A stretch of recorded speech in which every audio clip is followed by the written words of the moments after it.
Ya keçməzdən əvvəl kanala abunə olmağı və videonu bəyənməyi unutmayın. İnvestisiya fəaliyyəti ilə məşğul olan platformada valyuta alqı-satqısı həyata keçirməklə gəlir əldə etmək istəyən 3 nəfərin külli miqdarda pulunu ələ keçirməkdə təqsirləndirilən Nizami Alışanın cinayət işi üzrə məhkəmə prosesi keçirilir.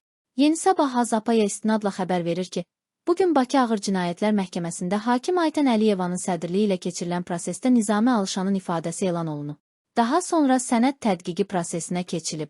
Alışanın izahatında Babək Məmmədzadəyə 1.300.000 manat borcu olduğu qeyd edilib. O isə bildirib ki, izahatda göstərilən imza ona aid deyil.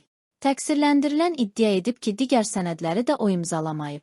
Vəkil Samir İsayev Nizami Alışanın həyat yoldaşının şahid qismində dindirilməsi ilə bağlı vəsatət verib. Qeyd olunub ki, Nizami Alışan aprelin 9-unda saxlanıldığını iddia edir. Amma sənədlərdə onun aprelin 17-sində saxlanıldığı qeyd olunub. Bu hadisə ilə bağlı tək şahid isə onun həyat yoldaşıdır. Vəsatət təmin edilib. Gələn prosesdə Babək Məmmədzadə də yenidən dindiriləcək. Proses iyunun 30-unadək təxirə salınıb. Qeyd edək ki, ittihama görə təqsirləndirilən Nizami Alışan özünü səhm və valyuta alqı-satqısı ilə məşğul olan mütəxəssis kimi təqdim edib. O, Babək Məmmədzadənin 1.300.000, Zeynal Usubovun 945.000, Yadigar İsrafilovun isə $200.000 pulunu ələ keçirib.